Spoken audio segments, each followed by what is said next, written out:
Hey everyone, okay, so today we are going to be talking 5 things that should be absolutely illegal. You know what I'm saying, illegal. Look at that. Shaving is dangerous. I've got to stop going back and forward like that, start going up and down. Anyway, so 5 things that really are just, they're not nice, okay? They're not nice. Now, as with everything, this is my opinion. It doesn't mean that you shouldn't do it. It just means that this is my opinion on the subject. So I thought I'd share it with you. You know, it's an acquired taste. If you don't like it, you need to acquire some taste. So let's make a start. The first one is a doozy, and you will see it every Saturday night if you're in Cardiff. That's all I'm saying. And a Friday. Fake tan can be wonderful. It can be glorious. It can make you a better person. But what it can't do, no, do you know what? It's not that it can't. The problem is that fake tan looks great sometimes. The problem I feel is that when you apply a lot of makeup over fake tan, it takes on a heavy look like that. Really, really heavy, and oftentimes slightly drag-like, because you've added an artificial pigment to your skin and then you're applying more pigment onto the skin, and it takes a heavy look very, very quickly. A natural tan from the sun does 2 things. It makes your eyes look whiter and your teeth look whiter. Those are the 2 things that makeup does anyway, because you're enhancing your eyes and you're enhancing your teeth. So you've already done that with a fake tan. So by adding more and more and more to your face, fake lashes, lots of eyeshadow, lots of blusher, lots of bronzer, whatever it is, you're adding more and more and more. And it can get very confusing very, very quickly, especially if you're looking at it with a quizzical eye, as I sometimes do. And that's the point. It is, to me, one of the most, you all know someone, you might be someone, you know what I'm talking about. There is just a very heavy, very quick look about that. Fake tan, then lots of makeup over the top. In fact, women of colour and Mediterranean skin types and skin types with a lot of pigment, it's a totally different thing because they already have that natural pigment. So you can, especially women of colour, you can add a lot of pigment and colour to their face, and it just looks like heaven. It looks like nothing.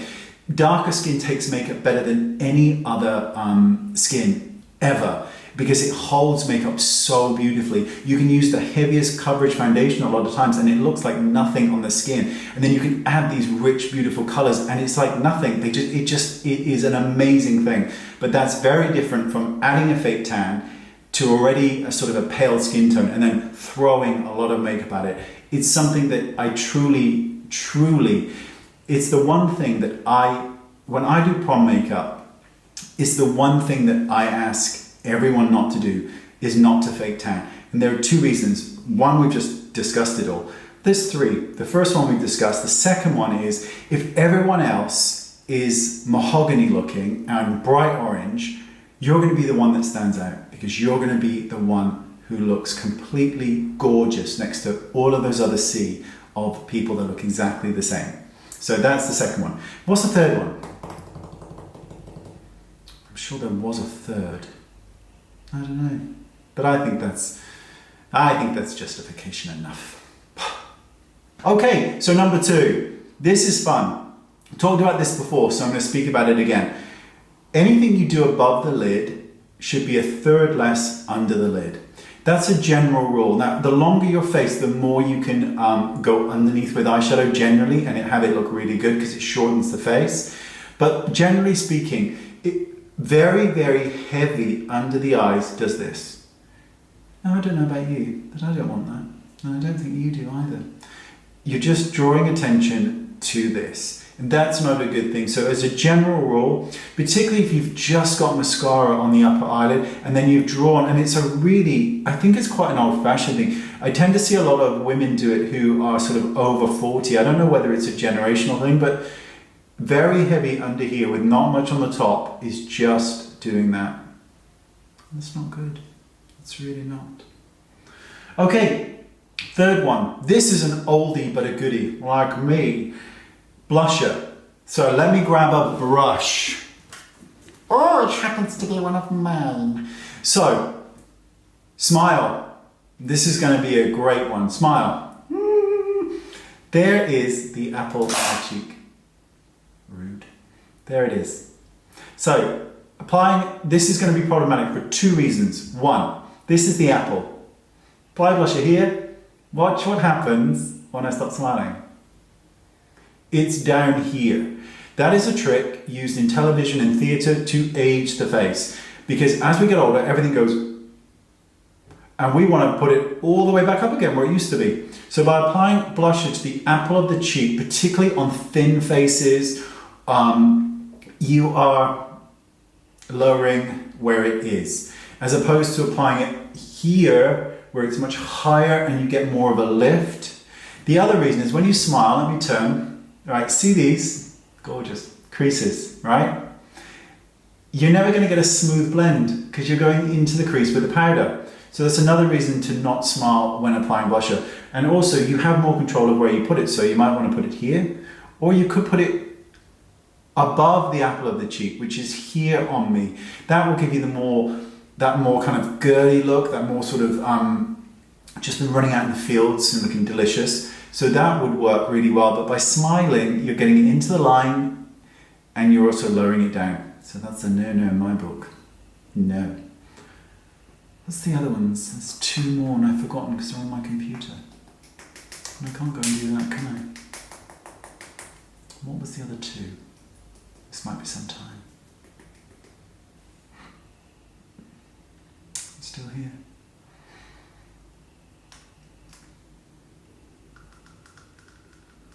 That's it, nude lip. Okay, so let's try and get the general information on a nude lip. This is a nude lip. This is my own lip color. That's a nude lip. Now, a lot of people want to go beige, right? But the problem with beige is that it doesn't suit everyone. And the easiest way to find out is to put a little bit of foundation over your lips. If your eyes look spectacular, great, you can pull off a truly beige lip. If you look ill, dug up, or just generally unhappy and unwell, then don't go with a nude lip. Generally speaking, you can go a shade lighter than your lip tone before you start looking washed out. But it is kind of, it's one of those things that you really need to kind of try. Another thing is pale frosted lipsticks serve one real purpose in the world: make your teeth look yellow, okay? And I paid for these and I don't want them to look yellow. So I won't be doing that.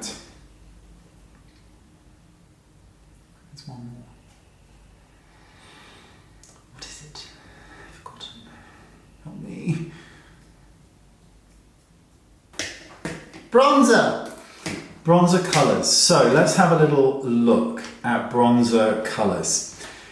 A lot of people want to bronze their face, and which is a wonderful thing to do, right? But they believe that they're a lot. They believe their bronzer should be a lot darker than it really is. So I'm going to show you three bronzers. They're all by Charlotte Tilbury.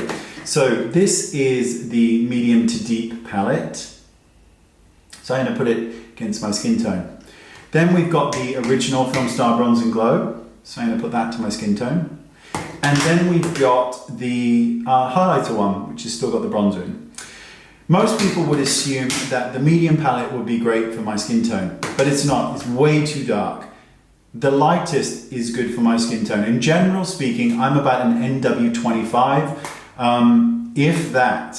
In Magic Foundation, which is the Charlotte Tilbury one, I am a 3. So there you go. I'm much fairer than I appear on camera. And when you're using a deeper bronzer than you really are, you are creating a very, very heavy look very, very quickly. And it can, rather than looking sort of kissed by the sun and enhanced by the sun, it can look like there's been a very, very bad assault by the sun. And that's not what we want. We want to look glorious and delicious and heavenly and not terrifying. You know, where you're just really, really bronze. And I'm going to do a video on how to go from your skin tone to a much more bronze shade, but very gradually, and how to do it so it looks realistic. But yeah, picking the wrong bronze color is a shocking thing, and it happens so much because we all think we're a lot darker than we really are. So Bobbi Brown, I would be Golden Light. And most people would probably go with natural, which is just, it's too dark. It's too dark, people. There you go. I think those 5 things should be illegal. Or at the very best, should be limited to the professionals. And I don't include myself in that. I really don't. Alrighty, there you go. That was it. Just a bit of fun. Looking forward to reading the comments. I won't be reading them because they're going to be mean. And I don't like mean people. Now this is just a little bit of fun. Don't take it too seriously, because I don't. It's just makeup. It rinses off.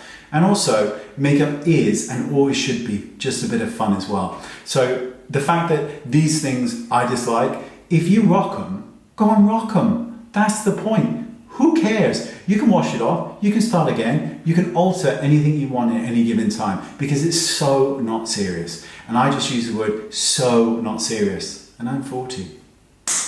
Bye-bye.